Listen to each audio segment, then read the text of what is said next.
Assalamualaikum warahmatullahi wabarakatuh. Nama saya Nurin binti Zulkifli Muhammad, bernombor matrik CF210273. Jadi hari ini saya akan menerangkan tentang hukum nun mati atau tanwin bertemu dengan huruf hijaiyah. Baiklah, hukum nun mati atau sakinah dan tanwin adalah salah satu hukum tajwid yang perlu diketahui oleh setiap masyarakat Muslim. Lebih-lebih lagi dalam pembacaan Al-Quran.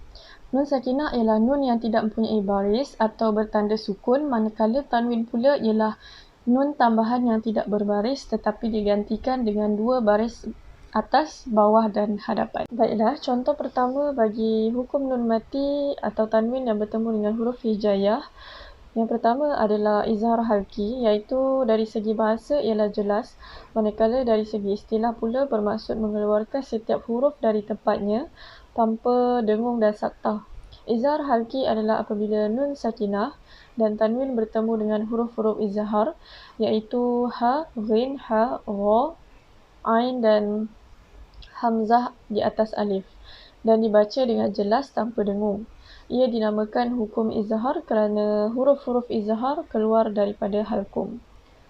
Baiklah, antara contoh izhar halki dalam hukum nun mati atau tanwin bertemu dengan huruf hijaiyah, yang pertama adalah daripada surah Al-Imran ayat yang ke-7, iaitu Bismillahirrahmanirrahim. Ma tasyabaha minhu ibtigha, di mana hukum tajwid ni adalah pada huruf nun mati bertemu dengan ha.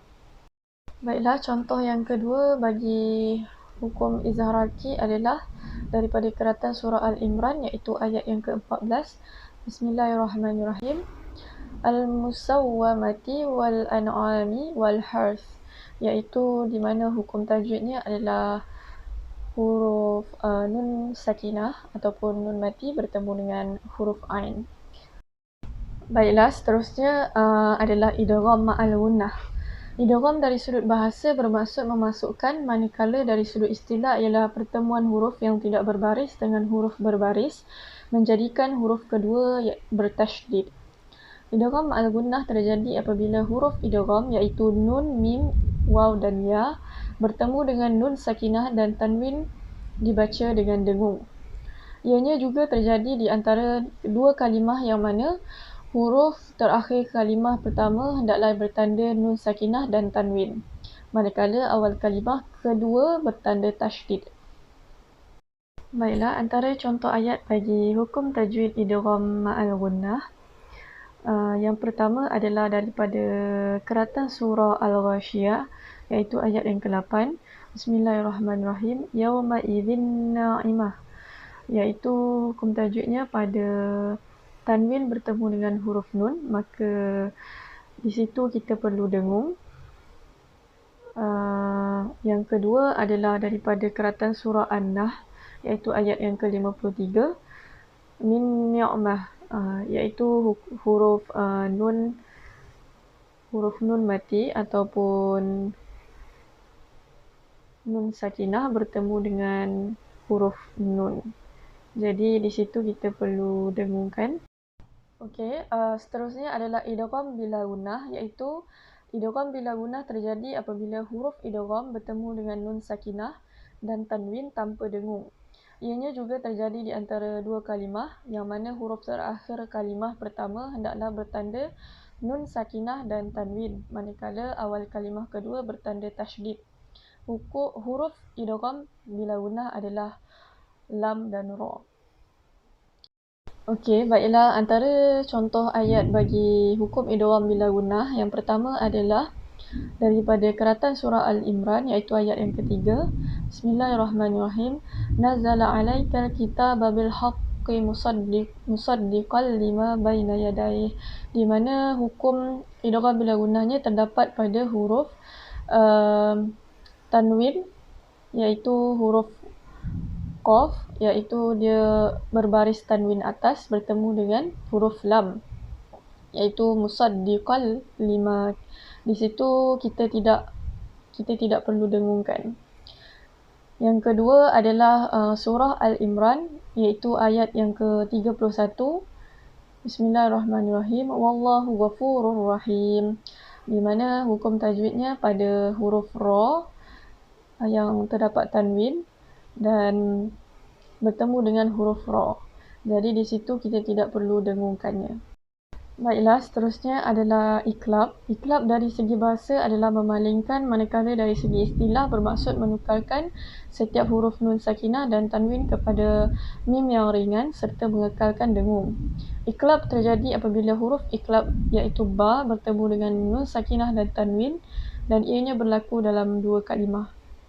Okey, baiklah, berikut adalah contoh ayat daripada surah Al-Baqarah iaitu ayat yang ke-18. Bismillahirrahmanirrahim. Summun bukmun umyun fahum la yarji'un.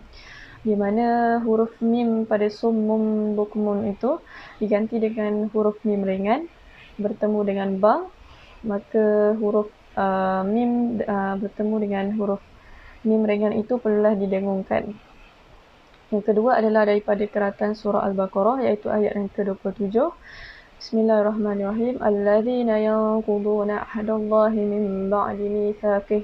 Di mana pada min ba'di mitsaqih itu huruf nun sakinah digantikan dengan huruf mim yang ringan, maka di situ perlu dengung.